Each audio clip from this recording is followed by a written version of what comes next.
it's just me, like you actually have to mix together as well. And crystals and fuzzy valuays.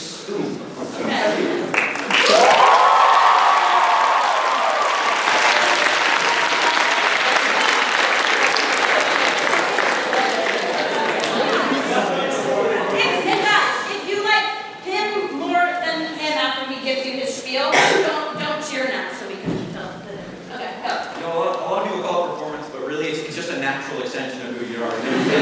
Feminist literature in hand, you wake up, slapping in matcha, waking up in tanks of matcha, just cold sweats sort of, and then you sort of expand, you refine your podcast with mocktails, It's what people like, Brianna Washington, right there.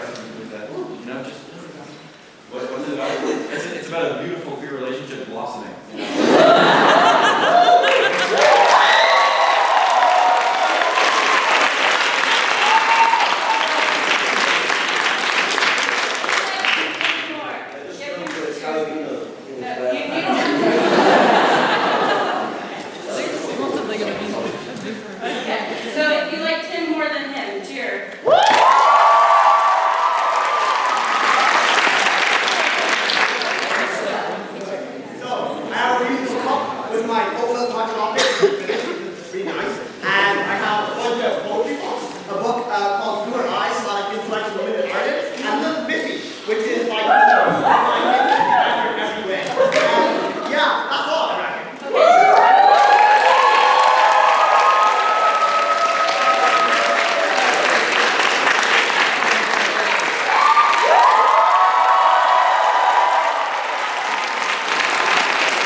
have Davis kind of blue. And we have a little card here.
Feminist t-shirt. Sorry for my feeling test. I'm an Aries. That's good. Handcrafted tote bag. Yeah, I'm very sensitive. I have my poetry book, Renaissance. I really like the ones by Alvina. Don't ask me the name. But also, I do a bit of poetry myself. I have my journal. Oh, sorry guys, this is really awkward. It's my phone number.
that despite everything about me, I am not a conservative. Yep, in fact, I am a feminist. In preparation for this debate, I haven't shaved my pants in an entire week. The guy I'm talking to back home, he said he was considering voting for Noam Chomsky. Viva la revolution. I even have a bisexual friend, and I'm totally normal about it. I admit I'm a little weird about womanhood. I think that people who know me assume that's because I'm a conservative. But that's how I know they only know me on a surface level. Because if you really knew, you would know that it's because I'm probably non-binary and haven't figured that out.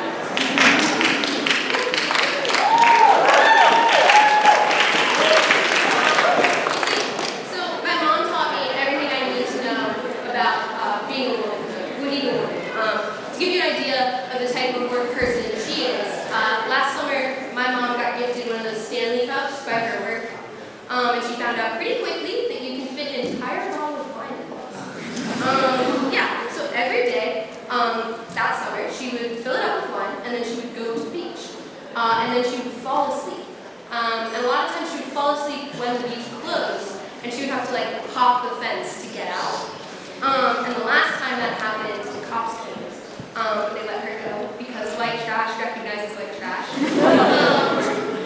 But yeah, she taught me two important lessons on womanhood. Two things. She taught me, number one, not to be something called a hoochie mama.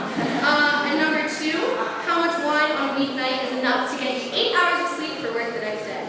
But it ended there. I found out what menopause was my first year of university, and I still not really sure what that means. But yeah, to be honest, it wasn't really an issue. I had a really normal childhood. My dad was always calling me his only son, and I don't know, I was a normal kid.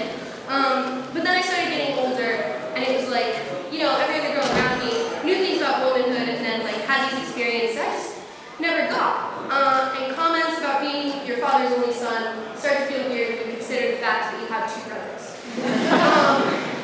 But basically, I have knowledge of womanhood that's a 12-year-old who has yet to get her first period has.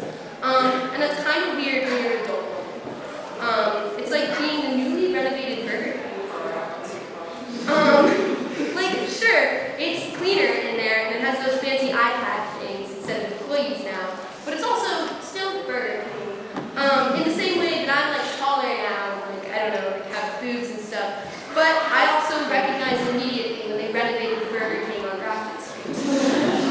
So yeah, I'm excited for the debate tonight. It's going to answer so many questions that I'm so confused about, personally speaking. Hopefully you're just as excited, but not for the same reasons. So, enjoy!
We would probably be provably non-collinear. So that kind of means, in layman's layman's terms that when I try to talk to them, they adjust their angle of motion by about 90 degrees and increase their velocity of motion to a very brisk walk. So, given my relative lack of experience, I found it very hard to conceptualize what exactly feminism means. And so, as I always do in times like this, I turn to my old friend, set theory. So, here we have the set of all men, and here we have the set of all women. There's obviously an overlap there. They're fluid, it's not a gender binary, people are outside this, but broadly speaking, those are kind of the two main sets. So to understand what a male feminist would be, you can see over here the female set, female feminist, they'd be within the set of female feminists, would be within there, and on this side you have the male feminist. The male set. So if you were a singular male feminist, you would be within this set. If you're a singular female feminist, you would be in that sense. Okay? So this is how I kind of conceptualize what feminism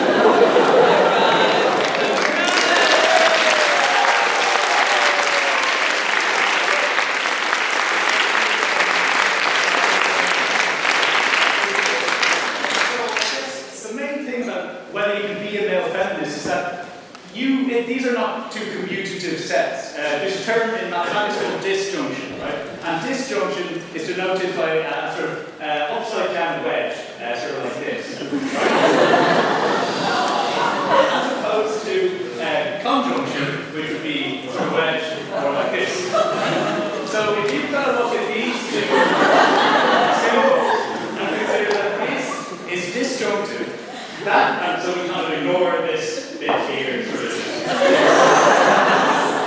scribble it out. You kind of realize that you cannot be a male feminist and be within the set of females.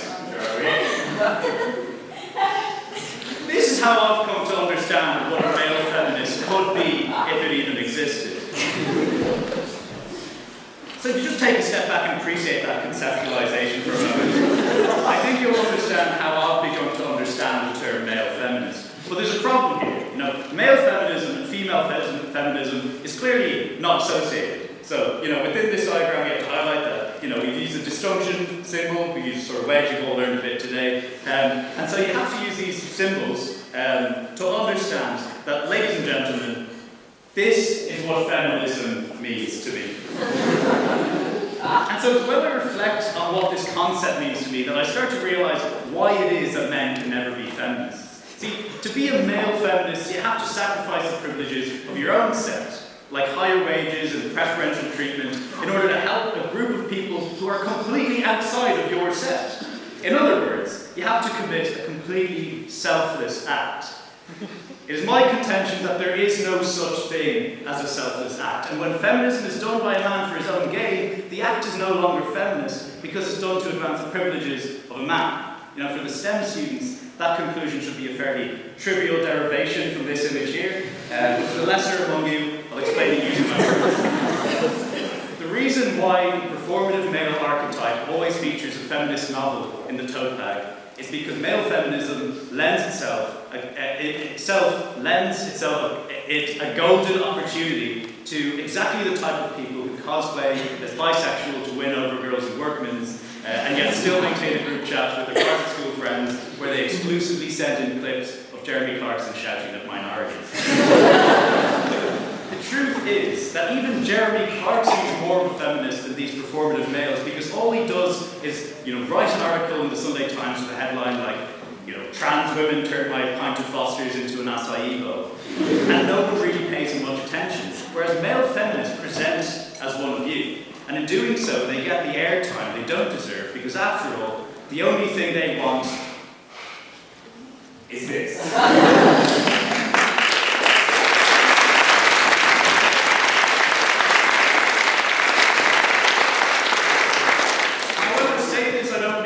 They want definitions using mathematical set theory. I mean, they want their own crude interpretation of feminism through their limited experience of the female experience. You might be surprised to hear this, but my understanding of the female experience is actually pretty limited. And so I was quite surprised when I was invited to speak at this debate. You know, I can only presume that the thinking behind having me on first prop today was somewhat similar to the thinking that Hist had when they invited Nigel Farage to speak here. You know, the thinking was probably, well, he's not going to make many very salient arguments, but then again, how much harm can a guy really do?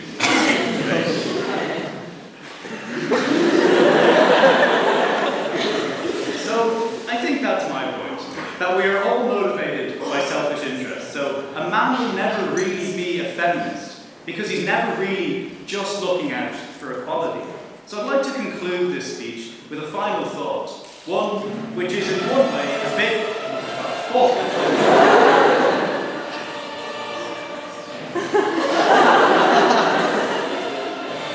You are the chosen one. You are the ultimate performative male. performative male. How? The Council of Male Feminists have decided. The Council of who? Your perspective is appealing to us. You mean the way that I pretend to be anti-male feminist because of how performative they are, but in doing so was actually performatively virtue signaling to everyone here today that I am more woke than them and so can benefit from the perspective of me being both feminist but not in a disingenuous way? Yes. So what does this mean? We have something to give you, Sean. Something to give? What is it?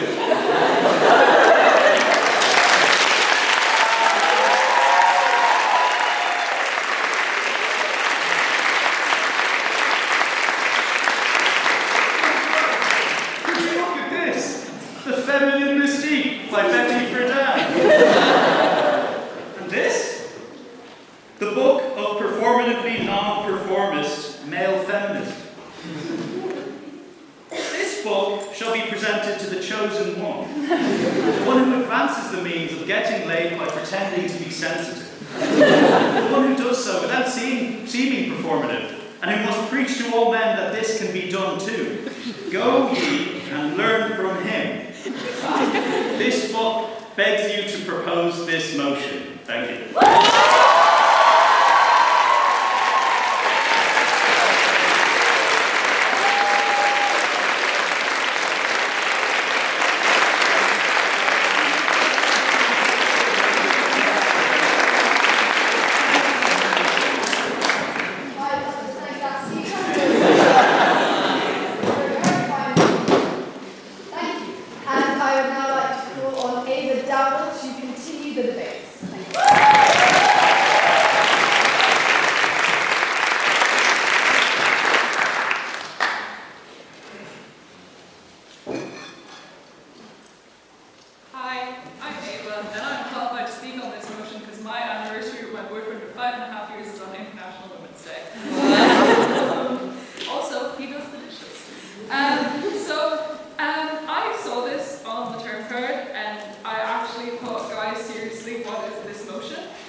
I think there's a couple of reasons why we joke that men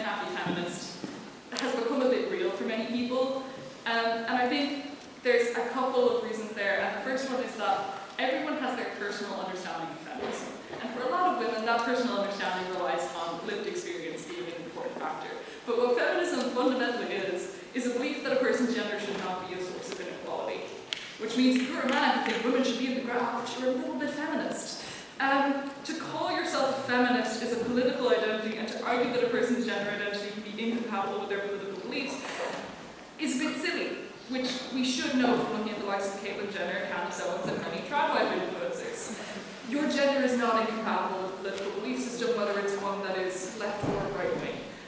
Look, I am a final year history student and a former history committee member. I have an abundance of experience with men who are the furthest thing from feminists, or worse, say they are feminists, but are very much not. And I think there's another reason to say that men can be feminists that Sean has beautifully illustrated for me, which is the performative feminist element of things. The fact is that it's terrible when you are a woman and you're encountering and becoming friends with someone who says they're a man, that is a feminist, that believes in equality, blah, blah, blah, blah, blah, and then their actions just do not reflect that. And that is an experience that probably every single woman or woman-adjacent person in this room can relate to. I keep using women-adjacent. I don't know why. It's what I've started describing myself as, so please excuse me. The other kind of shitty version of the male feminist, however, is someone who is actually trying, but is just kind of bad at it. Even with, the kind of person who's going to speak over you in a tutorial when you're talking about a particular aspect of gender history, and it's just like, well, actually, and you're like, so you've interrupted me. That's the other kind. And people confuse the one that's trying and the one that isn't. And the thing is, I think the one that's trying should still be considered a feminist. Because I think that we're all shitty feminists. I don't think there's such a thing as being a good, perfect feminist. Everyone who is a little bit shit at it. And I really don't mean shit in the way that people usually say they're shit feminists, like they want to call a girl who's gotten with their ex-boyfriend a slut. That's not what I mean. I mean a shit feminist in we have the belief, we believe in feminism, we would call ourselves feminists, but our actions are not always perfect to that belief. So we are a little bit shit at it. The fact is, many women in this room, or many who grow up as women, can say that we had a pick-me, or not like other girls' phases. I wrote in my diary in big block letters, and this is a name change for privacy reasons, Susie is a slut, because a girl was bullying me. And I feel really bad about that, because I used the language of the patriarchy to deal with the complicated feelings I had about how this woman was treating me, because she wasn't a fucking slut. She was a 13-year-old girl. I also think it's worth pointing out that when it comes to intersectional feminism in particular, that's where we're all a bit shit. And that's something I have a lot of experience in as someone who, is disabled and not straight.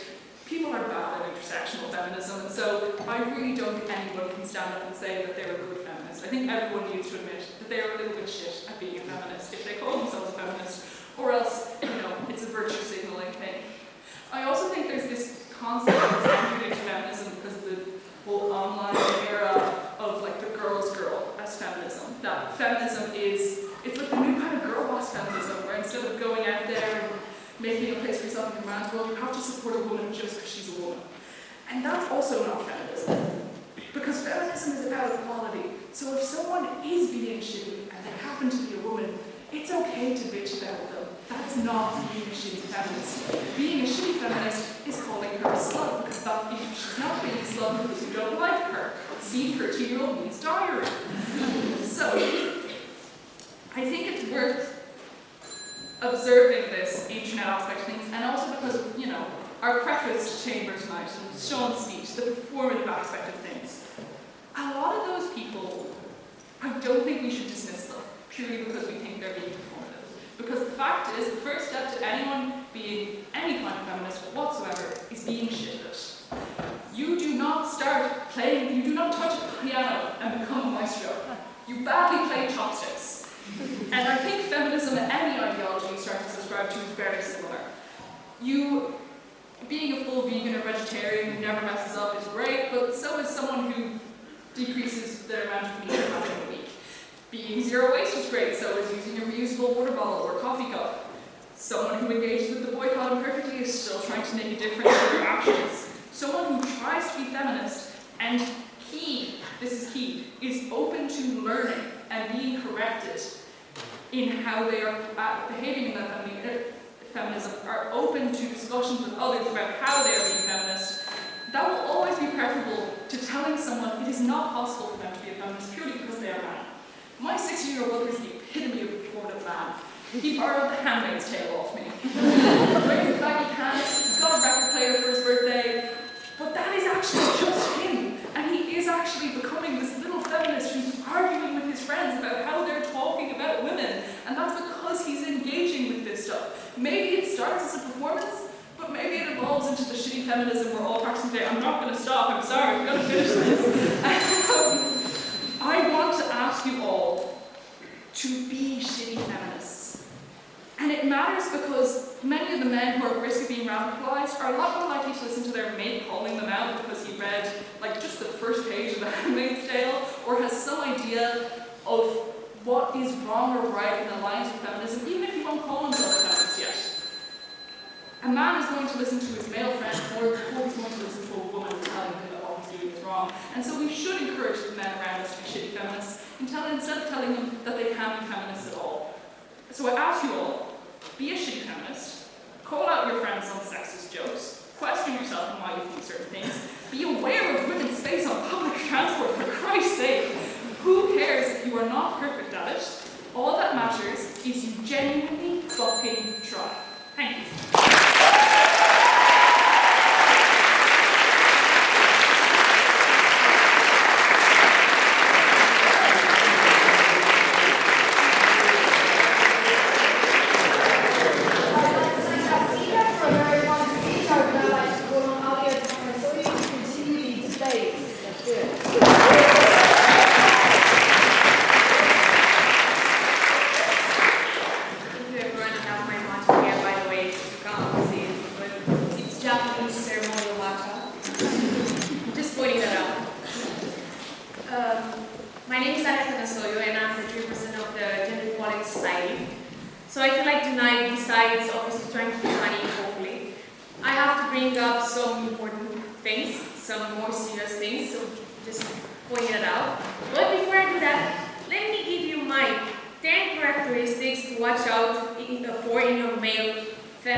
The reaction to his death were very polarized.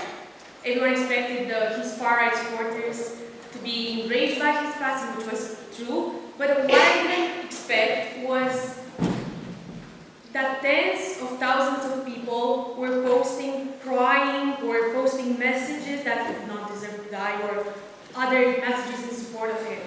And I'm talking starting from American so-called left-wing influencers to people I knew from secondary school, like random people. What I found hilarious were their arguments, like that no one should die because of political violence and that he had a family. Well, even when you reminded these people that Charlie Kirk had bigoted views, he incited violence and spread hate speech against minorities for years, and how eager was he to protect the Zionist views of the US, they would still not reconsider their reaction. Honestly, it's crazy how quickly these people were willing to mourn a fascist. And it shows, in fact, that their activism, the fact that they were saying that they were fighting for equality and for minorities, was all a performance. because everyone else was doing it. Now, on a second level, as we've seen some people in the performative contest, some performative males are obsessed with tampons, but they barely know anything about the reproductive health of women. They always say that tampons should be free, as though that alone grants them the badge of feminist. But the moment the discussion shifts to a genuine reproductive health, most of them just disappear and don't know anything about it. They remain silent about the side effects of birth control and other forms of contraception, mood swings, migraines, anxiety, depression, all of them, a lot of them. They ignore the fact that contraception often reshapes a woman's body and mind, and they don't think they need to understand that. Why? Because actually listening and learning is harder than to simply declare that tampons should be free. We know that tampons should be free, but do they know how many chemicals are found in drugstore period products, especially the cheaper alternatives? I know performance is easy. I brought this matcha, it was really easy to bring it. But if they genuinely cared, they would research. And not even research at this point, just ask your mom, ask your friend, ask your neighbor. On that note, I highly recommend if you visit Vienna, Austria, just go to the Museum of Contraception and Abortion. It's a really good museum. Just point out, it's a really good museum, and it takes a couple of hours to visit. Now, my third point.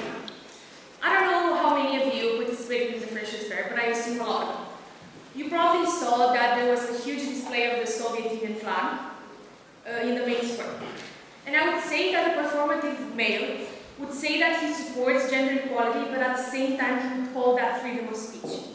And a common myth claims that is that the Soviet Union achieved gender equality.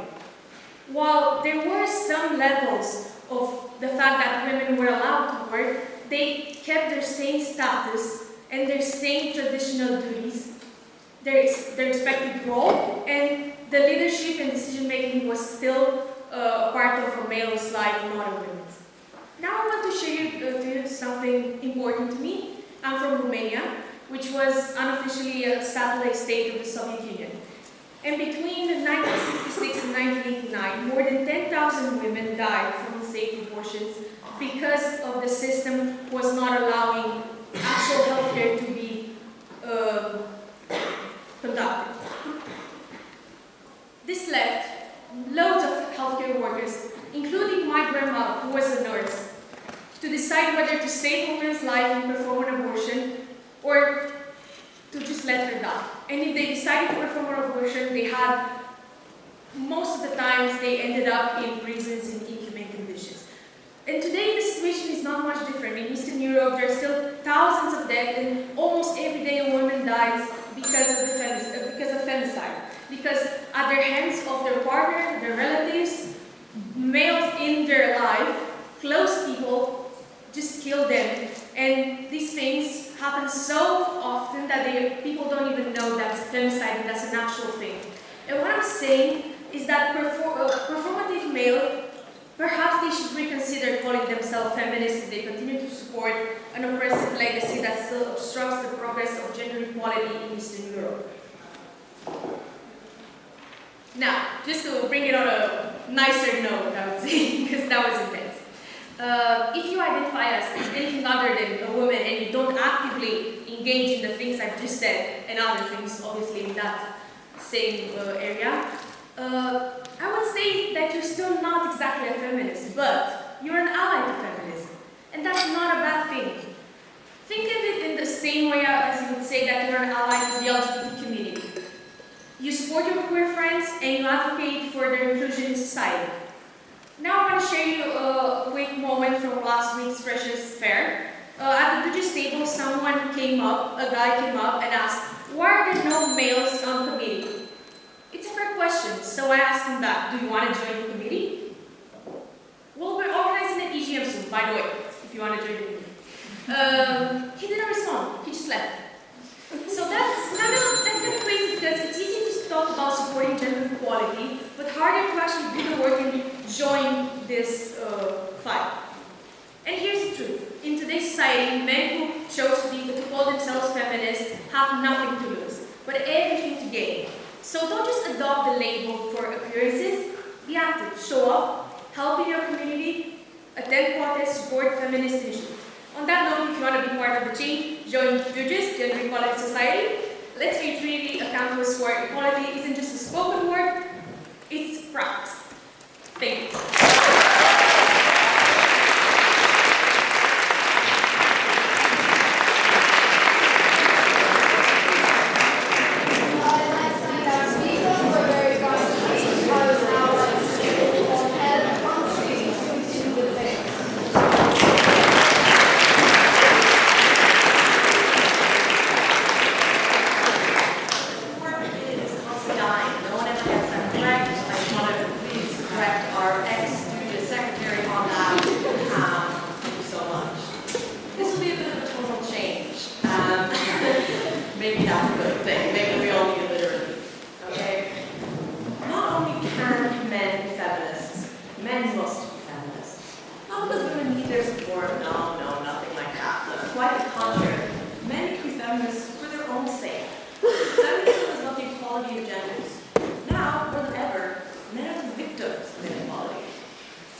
Men must join feminist movements to explain what feminism really means to everyone.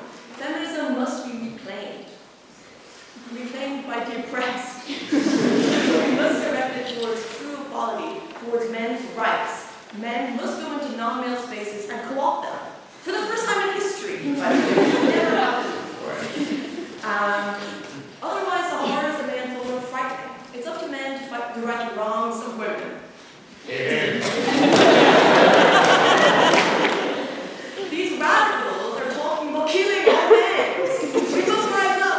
Women must rise up and they must stand on the sides of men and fight against this very real, not told, imagined, concerted effort. Enemy. We must fight against the pervasive force ripping men of their rights. Men have been put at the forefront of feminist discourse, of feminist groups, of the world at large, as they currently are not. Current feminist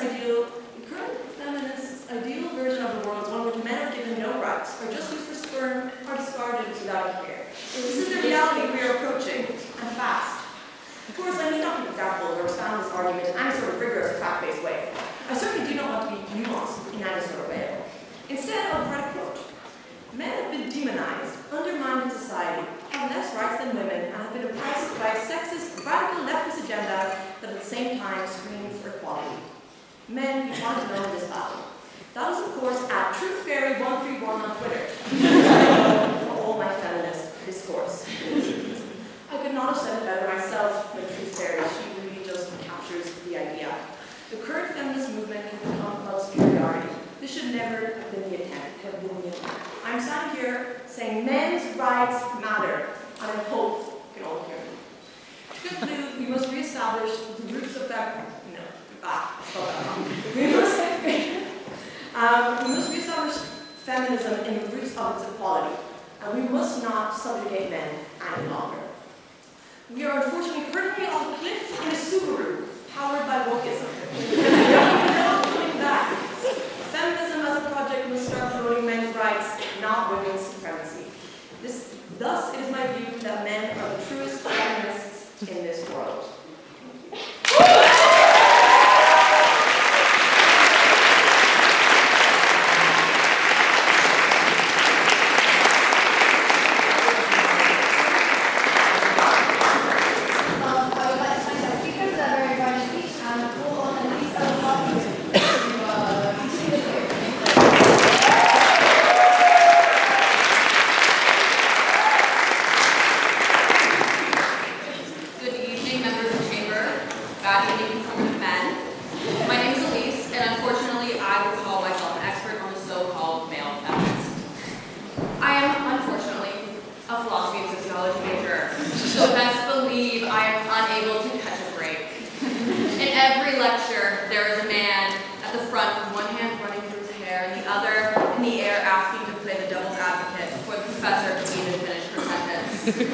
Okay, side note, warning for freshers, do not get with the philosophy man. They're the worst people on earth.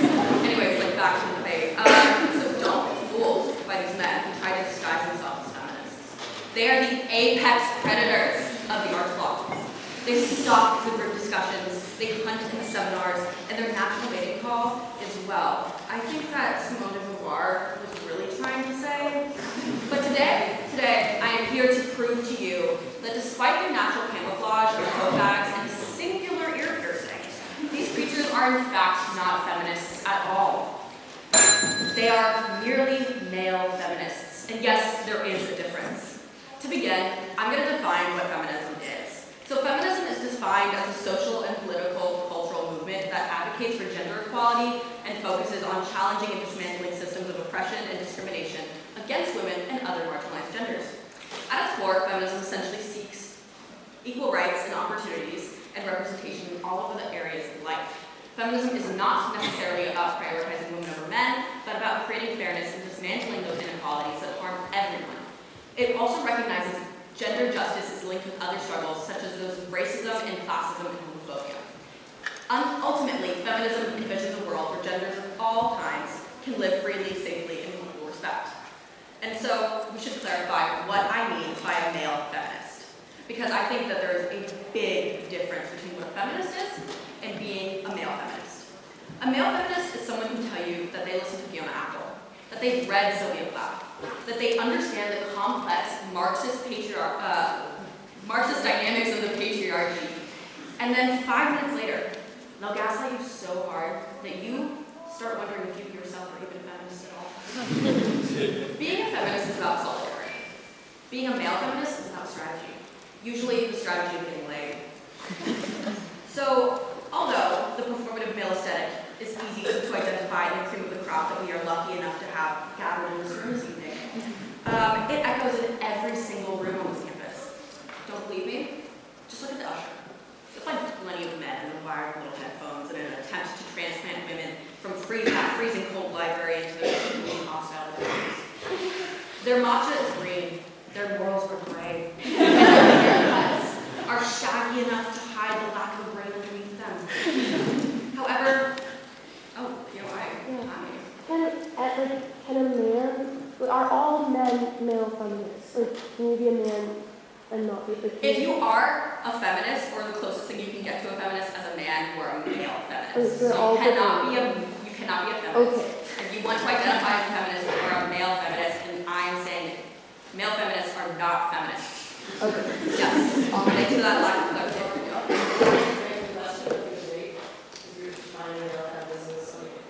Well, I'm just saying that men cannot be feminists.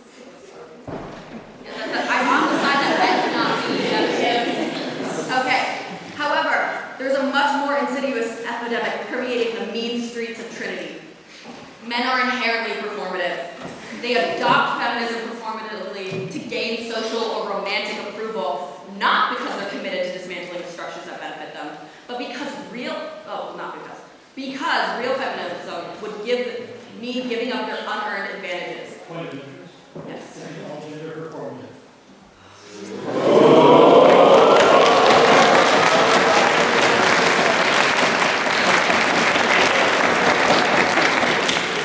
I feel like then you would agree that being a man is inherently performative. The point is that we know these men put not political in their hinge profiles, and you think that they would give up the power they benefit from? We see this like in our everyday lives, literally everywhere. The rich get richer, the poor get poorer. And why does this happen? Because of systematically ingrained power structures that we are all aware of, but that won't change because the people who benefit from them the most don't want to lose that power that they wield over the less advantaged. And what is this like? What is this? Well, patriarchy is a system that is designed to privilege men. To truly be feminists, men would have to actively work against their own privilege, such as becoming cognizant of gender roles that play out in their own relationships, to identify gender discrimination in the workplace that even boils down to the dress code and project allegations. Most men claim to be feminists, but they text their mom asking what's for dinner, how they're getting to training, and where their jobs are. The biggest feminist you know is currently posting about smashing the patriarchy on Instagram before interrupting his female colleague in every single way.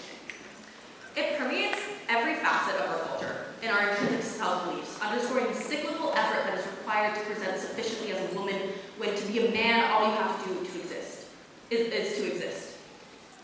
To translate this into terms that you men in the blues might understand, Dr. Pepper might be a girl and night nurse might be a boy. Yes. Do you not think that the line report that no effort can count towards being feminist discourages them from even trying to dismantle? Okay, this is not supposed to be super serious. I have a direct answer for you. Maybe I'll get back to you on that. So another thing with men is they love to, I don't know, quote unquote, take charge or whatever. Think about the fact that male feminists often want to lead feminism, to be the spokesperson of this female movement. But feminism isn't necessarily about being a hero. It's about dismantling these hierarchies. And men can't be feminists because they inevitably recenter themselves, which turns liberation into a performance with themselves as the center, as the main character. So, here's my conclusion. Yes, men can support feminism. They can be allies, they can listen, they can show up. But they cannot be feminists, because feminism is not a role you perform to look progressive.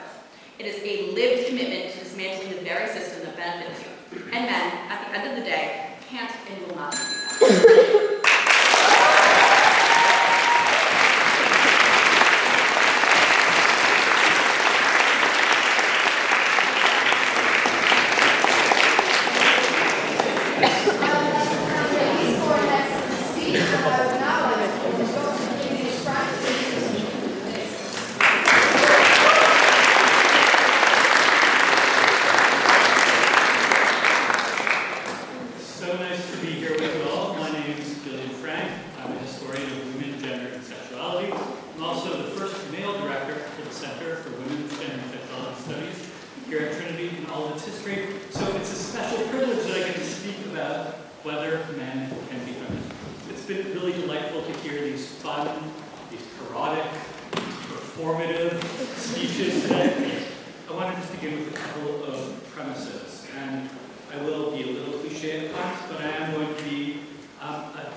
So let's start with some examples very quickly. I'm a historian of gender and sexuality, and the historical record is filled with examples of men supporting feminist projects.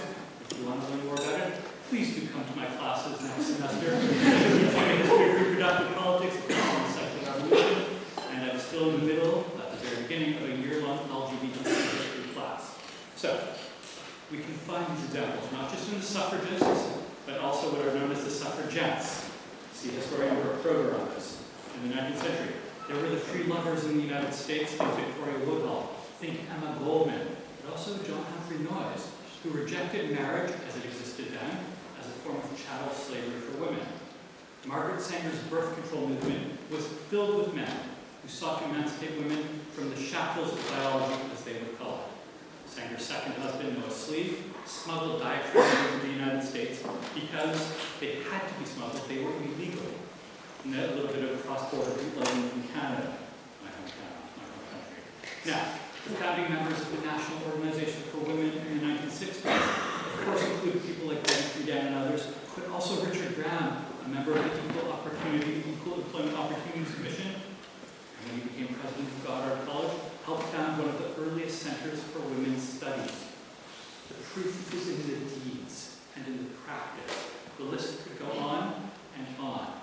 But these lists are not illuminating in and of themselves. I want to suggest that the central debate of the last 5 decades of feminist thought, if not longer, has been who is the subject of feminism and who is a feminist subject, which is to say who belongs at the table and in the practice of feminism. And in that spirit, I want to invite us to define and redefine our terms, and I very much like the definition of feminism that was just offered by one of my colleagues over there. Now, historian Estelle Friedman's definition, which is non-identitarian, non-essentialist, non-reductive. It doesn't reduce us to how we're born, but to the practices that we come to inhabit. Feminism, she offers, is a belief that women and men, also those who are non-binary or gender non-conforming, are inherently of equal worth. And I'm saying the word equal worth, not equal, because one of the central debates of feminism has been, do we strive for equality? Do women want to be equal to men in their degraded state, as some would say? Or do they want to value women's difference, whether it's their biological difference, their maternal roles? This has been a profound debate. We want to keep the word equality with a profound asterisk beside it. Now, because our societies privilege men as a group, social movements are necessary to achieve equality of opportunities and rewards between women and men and others, our trans brothers and sisters, with understanding that gender always intersects with other social hierarchies. So this definition, Estelle Friedman's definition of feminism as a practice, as an aspiration, as a politics, not as an embodied identity, it teaches us that we're better suited to thinking of feminism as shifting, as a varied political and cultural project, rather than a fixed identity and a fixed goal. And I want to encourage us to deepen our understanding of feminisms, because it's always been feminisms. If you look to the 1980s, multi-decades into, basically a century after the word feminism gets introduced, there's all sorts of modifications, from African-American feminism, to third world feminism, to Jewish feminism, to Islamic feminism, to eco-feminists, and yes indeed, to male feminism. Those modifications should tell us something, which is that these practices are always embodied in certain ways, intersectional in others. But I want to suggest to us that as we gatekeep at this table, one of the darker stories of feminist thought and women's activism has been the story of those who not only have transformed gender roles, but it's been the story of those who have been gatekeeping about who belongs and who doesn't. A variety of feminist political projects have organized around women with very different ideas about who women are, what they ought to be, what their relationship to men should be, and again, who counts as a woman. If you look to the history of the United States and the early suffrage movement, the argument for suffrage was about white women's rights. Black women were not seen as full citizens, full subjects, human, and we can fast forward. But I'll just annotate that with Sojourner Truth's statement, a freed slave, passed in 1851, her words, as they sort of pigeonized it, ain't I a woman? She probably said, aren't I a woman? As she asked this at a women's rights convention in the 19th century. We can fast forward to the Michigan Women's Festival in the 1970s, where trans women were excluded as they weren't seen as fully embodied and fully practicing as feminists. And I would extend that to the exclusion of men. At its best, feminism has been a welcoming movement, a shared commitment across genders, across races, across sexes, for multiple goals and anti-oppressive. So, in all of this, I want to return to the question of can men be feminists? If answered negatively, I would suggest it's part of a history of gatekeeping that reinforces and speaks to the more reactive impulses in the histories of feminism.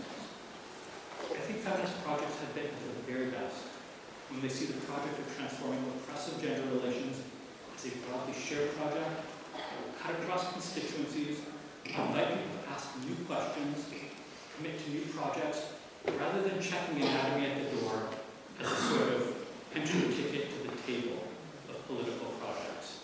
So again, I want to think of feminism as a practice, a project. I love that word, shitty feminists. It's a very Catholic statement, isn't it?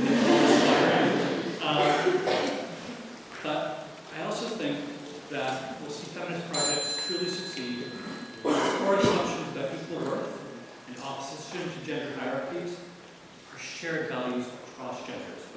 In that spirit, I would be remiss if I didn't invite you to check out the Center for Women's Gender and Sexuality Studies website, invite you to take my classes on the histories of gender and sexuality, and those of my wonderful colleagues in the history department. We have so many wonderful offerings. And I will note that our attendance sheets to be dominated by a woman. My history is a feminist thought and activism class, my feminist theories class. I'm very lucky if I get more than a handful exams. I hope to change that by inviting you to the table with me. Thank you so much.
So that being said, I'm going to put forward a theory of masculinity that's somewhat pessimistic and I hope close to being outdated.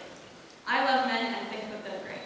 I think they have beautiful and emotional souls, and that their beauty is all too often squashed by the impositions of masculinity. And it is an attachment to the construct of masculinity and the power that is derived from it that does still make it impossible for many men to be feminists. It is the act of buying into masculinity, and not just hyper-masculinity, that restricts men's empathy. It doesn't allow them the kind of curiosity about other people's lives that would be required to really become feminists, and to really understand and oppose gender-based balances. Masculinity is specifically opposed to men empathizing with women, because if they did, they would no longer be able to replicate the gender discrepancy, having seen the injustices that it causes, particularly having felt that they too could be wronged by these injustices, that they could be repressed by their repression of women. This is the power of empathy, the ability to feel what another might feel for yourself. And to maintain the power structure, masculinity must constantly defend itself from acknowledging external subjectivities, particularly the subjectivities of women. And additionally, I would like to caution people that an aesthetic defense against misogyny can appear as genuine feminism for men, but it may not be. The concept of male performativity has been beaten into the ground tonight, but it's still a good battleground for modern feminism to play out, because the performativity theory of gender has become such a nice and convenient buzzword. The performativity concept of gender tells us that gender is a performative linguistic action.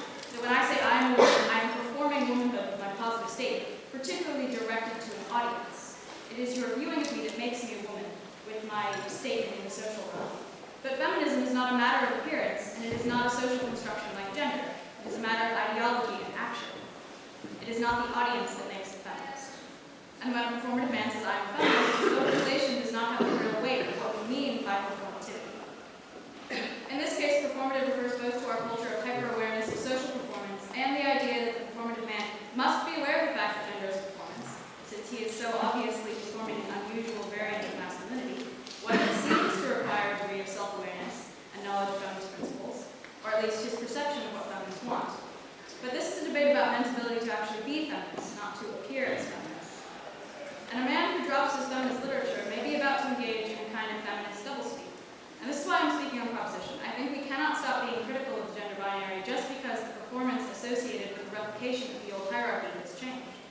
We call a man performative instead of calling him a soft boy or a metrosexual or like a dandy, because we glance at the idea that gender is a social performance and an equivocated ideology with accessories. Gender is, above all else, a system of checks on our social lives, and a way to categorize people.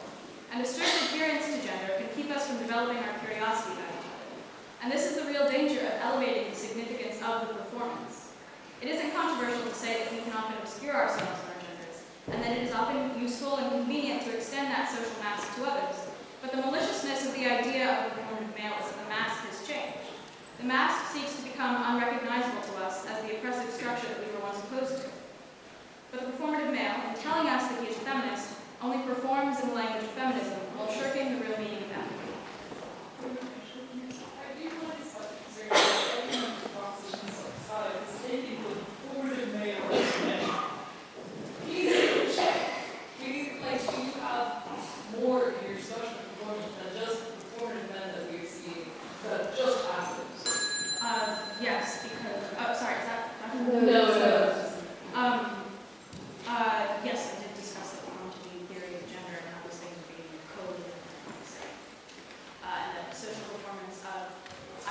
misogyny is related to sort of a surface level cultural understanding of the fact that there's and I think it's more of a misunderstanding. So misogyny can be seen as a failure of empathy. Someone who cannot conceive of another person's experience, or can conceive but then rejects the validity or importance of that experience, will not seek justice for anyone but themselves. And misogyny is consequently a failure of curiosity. A replication of feminist ideas can serve more as a machine of replication of the cultural markers associated with feminism, a replication that does not require curiosity. Additionally, misogyny is a limiting factor on men's interactions with the world around them. Allowing the conservation of manhood to be more important than another person's subjectivity is an intellectual death. It will keep you from the experience of knowing and relating to those who are different. And as long as some men value the conservation of a manhood predicated on control of the narrative, the empathy and curiosity required to develop the world that leads inevitably to feminism is impossible. And because we have learned to use the language of performance, we assume that means that we can really identify it and call it out.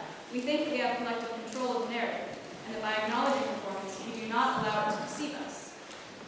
But performativity is yet another form of control. It is a defense against being seen as something you do not want to be seen as.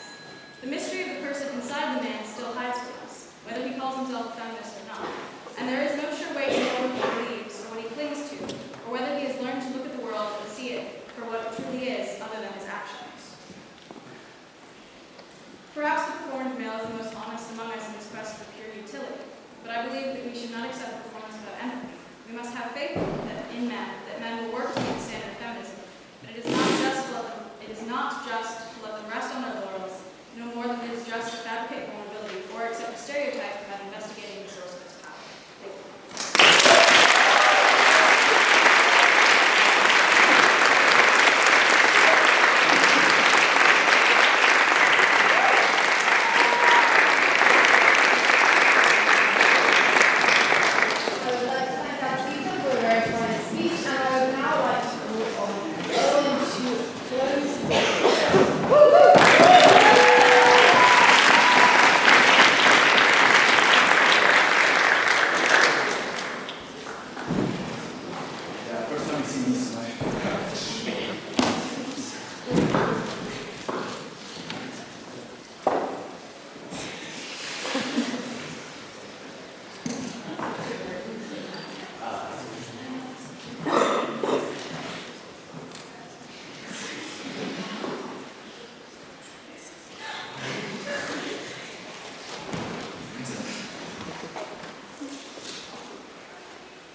Proposition, opposition, women.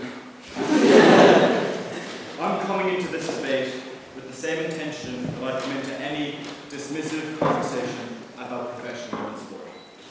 To change the tone. We've heard some very, very insightful speeches this evening. And although I stand before you inside opposition, I must admit I've been swayed by the elegance of the prop. They could be right. Maybe men can't be feminists, but that doesn't mean a man can't be a feminist, and that's where I come from.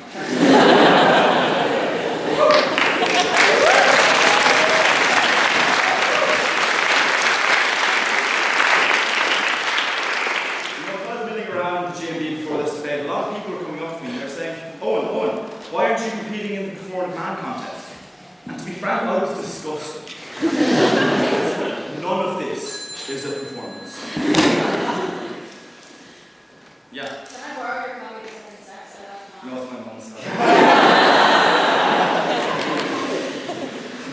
I care deeply about women's issues of today. Issues like suffrage.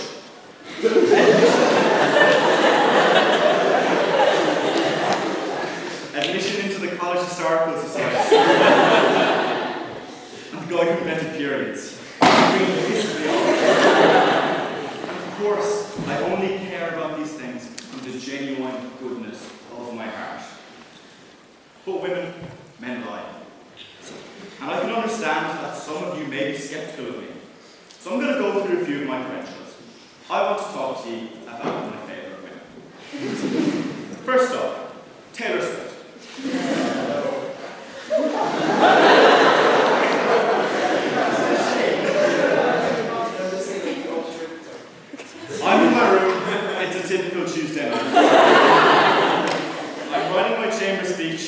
putting off the stuff I need to do for my actual degree.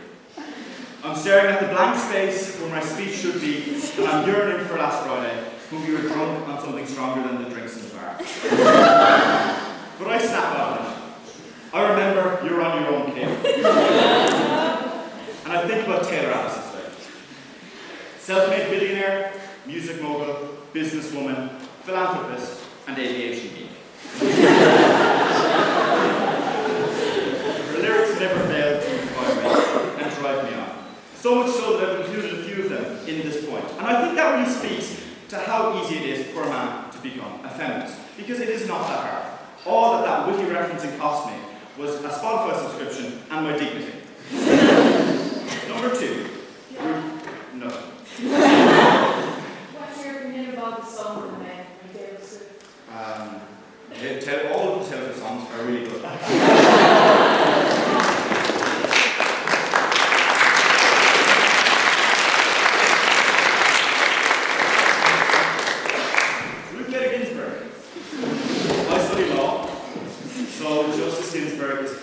Very close to my heart.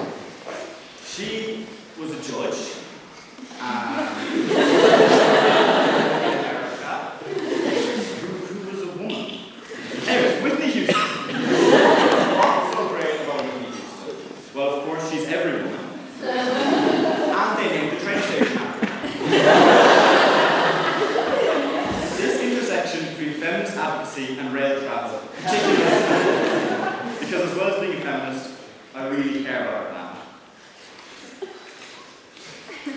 To wrap up, oh, sorry, another text from Anna, sorry. To wrap up this section on my undoubtedly feminist CV, I've printed out a picture of my bookshelf at home, because that's just some light reading.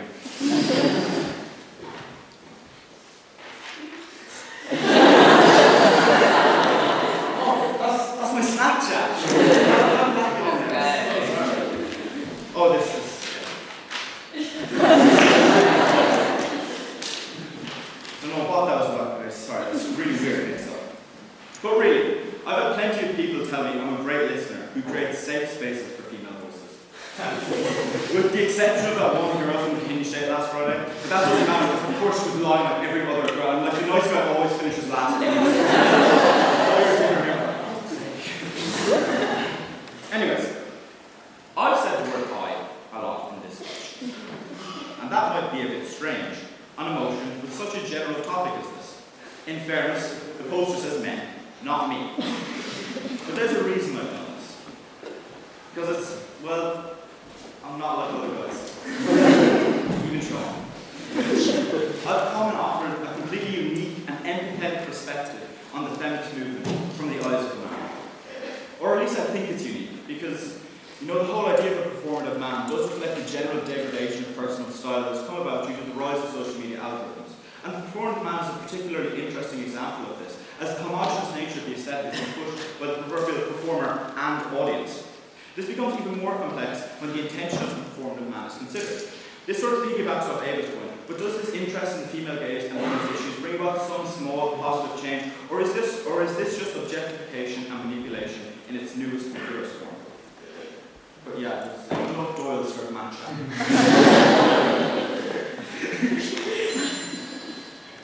So, I'm going to conclude there. Sorry.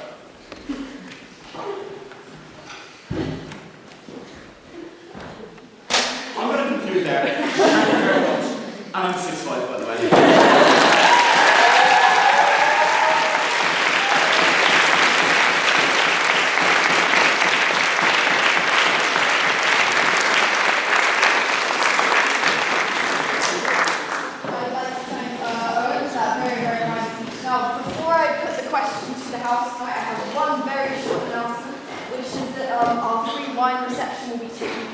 Simultaneously in Phil Convo and in the hall, so divide and conquer. Now, on the motion, this House believes men can't be feminists. All those in favour, please shout aye. Aye!